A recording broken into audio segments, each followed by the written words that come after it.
Now, right at the start, I'm going to say something that I've said many times before, that the crazier or more complex a theory is, the less likely it is to actually play out in the movie.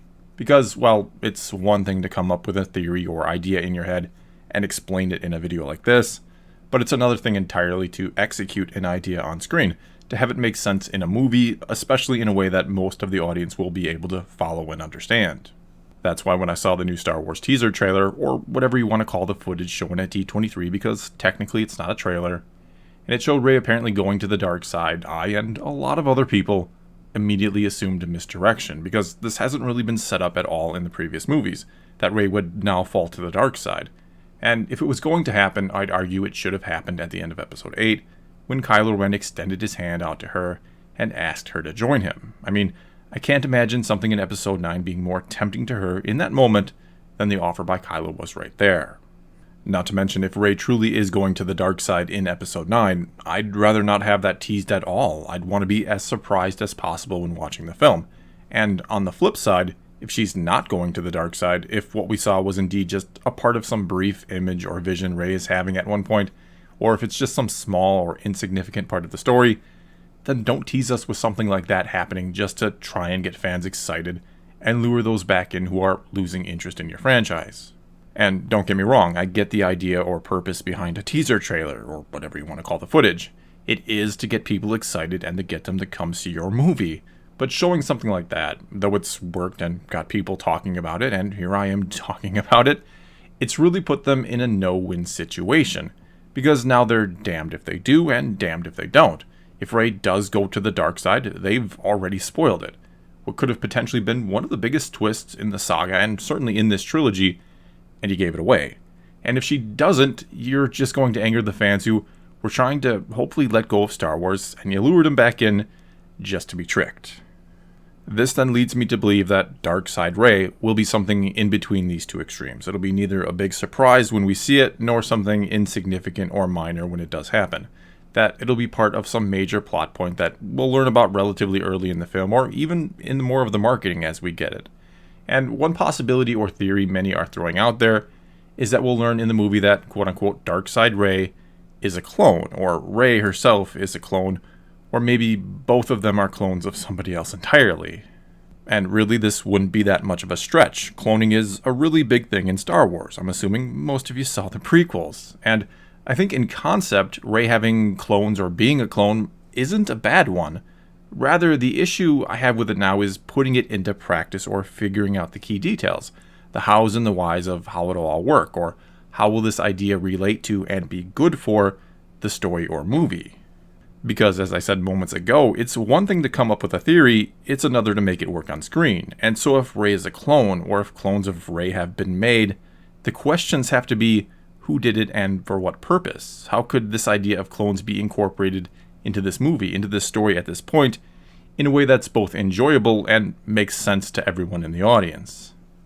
And so what I want to do with the rest of this video is take a closer look at this clone theory or idea and see if it even holds up, and along the way I'll even toss some pretty crazy theories of my own out there. Okay, so operating under the assumption Rey has been cloned or is a clone, let's quickly figure out what we actually know about this character for certain. Well, unless the Force vision in The Force Awakens was misleading, Rey got dropped off or was simply left behind on Jakku at a very young age by someone or someone's, presumably her parents. And if we take what Kylo Ren said in The Last Jedi about her parents at face value, and mind you, Rey herself does not dispute it, but instead is the one who actually says they were nobody, it means her parents didn't care about her and abandoned her, and that's likely what we saw in the Force vision in Episode 7. That then means if someone made a clone or clones of Rey, if she's the original, someone for some reason came to Jakku to clone the daughter of some random deadbeats. They decided to clone a girl that, as far as we know, didn't exhibit any signs that she was Force sensitive until it quote-unquote awoke during the events of Episode 7. So, short of a cough-cough midi-chlorian test, or something along those lines, how would anyone know this girl would one day awaken and be as powerful as Kylo Ren, as powerful as someone with that mighty Skywalker blood in their veins? Another possibility, I suppose, is that someone has cloned Rey after the events of The Last Jedi. Though with only a 1-year gap apparently between these movies, between episodes 8 and 9, I don't think there was time for all that. If anything, it'd have to be more like a doppelganger than a clone, a copy of actual Rey and not just something created from her DNA. Though I really, really hope they don't do something like this. But then again, if Rey can download training from Kylo Ren's mind, which is what the novelization of The Last Jedi tells us happened during the interrogation scene from The Force Awakens, well then why couldn't Kylo Ren have cloned her, used some new advanced Camino technology to age her super fast, and then downloaded his training into the clone's mind and is now essentially controlling her? It'd be almost like Luke's clone Luke, that's Luke with 2 U's, which we saw in Legends. Anyway, hoping that's not the one thing they decide to take from the EU for this new trilogy. Most likely here, if the clone theory is indeed true, Rey is a clone of someone else. I really don't know how you could explain it any other way.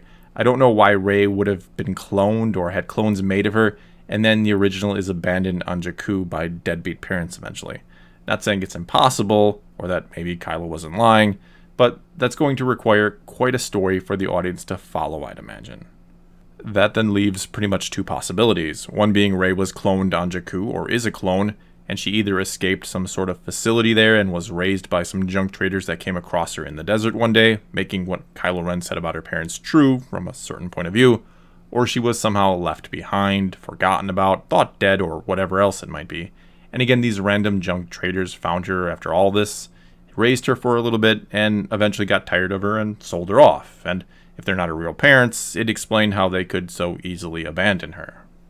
The other possibility is that Rey was created somewhere else and taken to Jakku to hide her, and considering the strong light side nexus at the center of the planet, which we learn about in the Aftermath trilogy, this might be the perfect place to hide her from someone on the dark side who was looking for her. That would then leave us with a couple questions, like who helped her escape and why. And initially, it seemed like Episode 9 might present us with a character that could be a possibility for this, that being Zori Bliss, who has been described as a scoundrel with unknown allegiances. We even see a ship in the first Rise of the Skywalker trailer that looks a lot like the ship from Rey's Force Vision, so perhaps Zori Bliss, for some reason, smuggled Rey out of some facility and dropped her off on Jakku. But there are problems with this, like, why did she do it? Did she work there and or have business there and take a liking to Rey? Was she hired to rescue her? And if so, what happened to the person that hired her? Why did they just have her left on Jakku in the care of Unkar Plutt? But there's another bigger problem with this idea, because at D23, Kiri Russell, the actress playing the character, said that Zori was an old friend of Poe Dameron's, and if an old friend of Poe's just so happened to be the one who rescued or smuggled out Rey at one point, well, that would be some of the laziest and worst storytelling I've ever heard. And so most likely here, to avoid the difficulty of having to explain why someone helped Rey escape and took her to Jakku of all places and left her in the care of Unkar Plutt, if she's a clone, she and others like her perhaps, were created on Jakku, and Rey escaped, or again she was left behind or thought dead, or whatever else the case may be. Basically, she was forgotten about until she reemerged many years later. This, though, still leaves us with 2 big questions. Who cloned her and why? Or who was the original that Rey was cloned from and why? Well, the whodunit seems pretty obvious. Palpatine is coming back in Episode 9. They even put him on the poster, which means he should have a significant role in this movie, or it's just going to be more teasing and misdirection for people to get upset about. And so we have to assume he has a plan to return, or that he has already returned, and some sort of unknown, long-running plan of his is about to come to fruition after all this time. Which I can't deny does make some sense. Episode 1 starts with his ultimate plan being put into motion, and Episode 9 could potentially end with it either, again, coming to fruition and succeeding, or finally failing utterly. And I would guess it will fail. This would in a sense turn the Skywalker saga into the Palpatine saga, and even begin to explain the name The Rise of Skywalker, because in the end, it's the Skywalkers who win and rise above the plan they've been unknowingly a part of all along. Not saying I love that idea, so don't hate on me in the comments for it, just saying it is a possibility. Anyway, as for what that ultimate plan of Palpatine's might be, well, we know he likes unlimited power, that he had a master who had learned to cheat death to some extent, and that all Sith, of course, chase immortality, and that he wants to rule the galaxy. And so let's assume Palpatine's endgame is as simple and as straightforward as it's pretty much always been, to become so powerful that he's almost godlike and to live forever ruling the galaxy. And now let's make a pretty big assumption here, that what we were recently shown in a Darth Vader comic book, that is of course canon, where Palpatine is somehow shown to be influencing the birth of Anakin, well, let's assume it's true, that he did create Anakin or is like a father of his. That would, of course, leave us with the question of, well, why did he do that? Did he do it just because he could or to see if he could? Or did he have an actual plan for him all along, assuming he could find him, considering Anakin was born to a random slave woman named Shmi on Tatooine in the middle of nowhere? And, well, the reason why I assume this comic may in some way play into this story is if it's going to make sense, if all of this is going to make sense, there needs to be a reason why Anakin was made in the first place. That, again, Palpatine has had one huge master plan in play all along that included him, or someone just like him. And I certainly don't think it was to create the ultimate apprentice, because one day that ultimate apprentice is going to do the Sith thing and kill the master and take his place.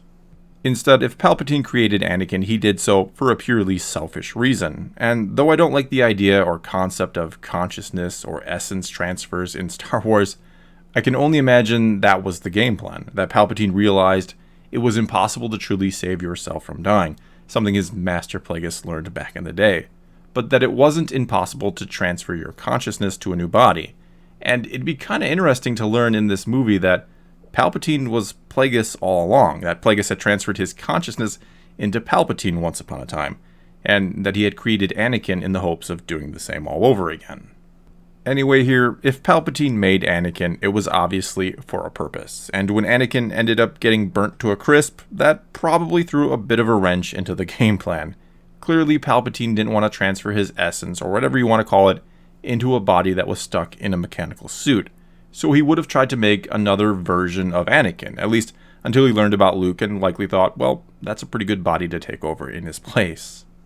And for me, this is where the clone theory begins to get kind of sketchy, because if Palpatine was going to use Anakin for something, why didn't he just clone Anakin after the burning incident, make himself a new copy to transfer his essence into?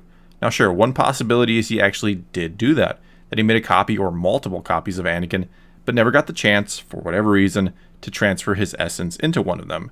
That then means one of, or maybe many of the clones, could have gone on and had a life and eventually had some children.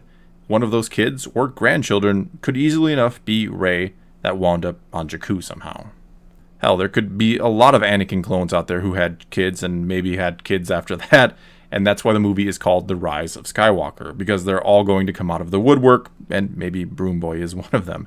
And no, I don't think or hope that's going to be the case. For the sake of the story, I'd assume if Palpatine cloned Anakin, he either would have done it only once, or it worked only once, and even that, I think, is a stretch for the story. Because setting aside what Legends did, I think in the new canon we'll find that, sure, you can clone someone who is Force sensitive, but it doesn't mean the clone will end up Force sensitive. And going back to the Clone Wars animated series for a moment, Yoda once talked about how he saw each clone as an individual within the Force. In other words, they're still their own unique person, even though they're a clone. And hence, being unique, well, they all have their own unique connection to the Force. So if you clone someone who is Force sensitive, it doesn't mean the clone will have the same connection or be as strong with the Force as the original. This would then be a good explanation or reason why Palpatine or any other Sith before him had never just cloned themselves and transferred their essence into a new body, assuming you can transfer essences in the new canon, because the clone wouldn't end up Force sensitive and you'd be stuck in a powerless body. So it was then Palpatine or Plagueis, or both of them, who came up with this idea to manipulate the Force, or the midichlorians, to create new life, hoping that it would have an incredibly strong connection to the Force because of that, which, in the case of Anakin, apparently it worked. However, the problem with creating Anakin seemed to be that he was just born out there randomly in the unknown, again, to Shmi Skywalker on Tatooine. Palpatine may not have even known he was successful when he did whatever ritual or whatever he did to create him. Not until many, many years later when, lucky enough for him, Anakin was discovered by Qui-Gon and eventually trained as a Jedi, and after hearing he had no father, Palpatine put it together that this was the life he had created. And then, many years later, after Anakin got himself burnt up pretty good and was no longer going to make a very good host, Palpatine did the ritual again, or maybe multiple times, hoping to create another vessel that was super strong with the Force for him to take over. And do remember, it was the job of the Inquisitors to track down Force-sensitive children across the galaxy, like we see in the show Rebels. So maybe these kids were hunted not just because they could eventually become a threat, but because one of them might be Palpatine's creation, or one of his creations if he tried to create life multiple times. Rey could somehow then be the child of one of these creations of Palpatine, and hence it would explain why she was as powerful as Kylo Ren, and why the two have a connection. They're both, in a sense, descendants or creations of Palpatine. And no, this doesn't really begin to explain the possibility of Darkseid Rey, the one that we saw, being a clone of Rey or a clone of the same person as Rey. And the more you really think about it, the more you begin to realize the clone theory doesn't make a lot of sense or would be full of holes or hard to follow. Because if in the new canon you can clone Force-sensitive beings and they'll end up Force-sensitive, well, why hasn't this been done before? Why didn't Palpatine just create a clone of Anakin instead of keeping around Vader? And why was he so interested in Luke later on, when he could have just made a better apprentice, one that he could essentially create, raise, and train from birth? In closing here, I hope this video made some sense, even though part of the point was to show just how confusing the whole Rey clone theory is, and likely would be if they try to use it, and how it could lead to far more questions than answers. Like again, why does Palpatine want Luke so badly if he can just make a clone of Anakin? Not to mention, if Rey does have a Darkseid clone, are they really going to push Kylo Ren even further to the back burner by not only bringing Palpatine back, but by giving us yet another villain? And so the best possibility I see here is the one that I can sum up with a few short sentences here at the end of the video.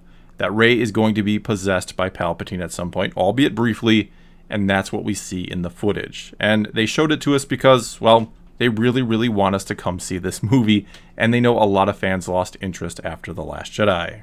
And so Rey will end up being either a granddaughter or a creation of Palpatine, or the descendant of one of his creations. We'll learn that Rey comes from darkness. That's going to be the hard thing for her to have to deal with and overcome in this movie. It'll be as simple as that. And it'll tie into the whole Disney theme of the character, that it doesn't matter who you are or where you come from, it's all about where you're going or what you make of yourself.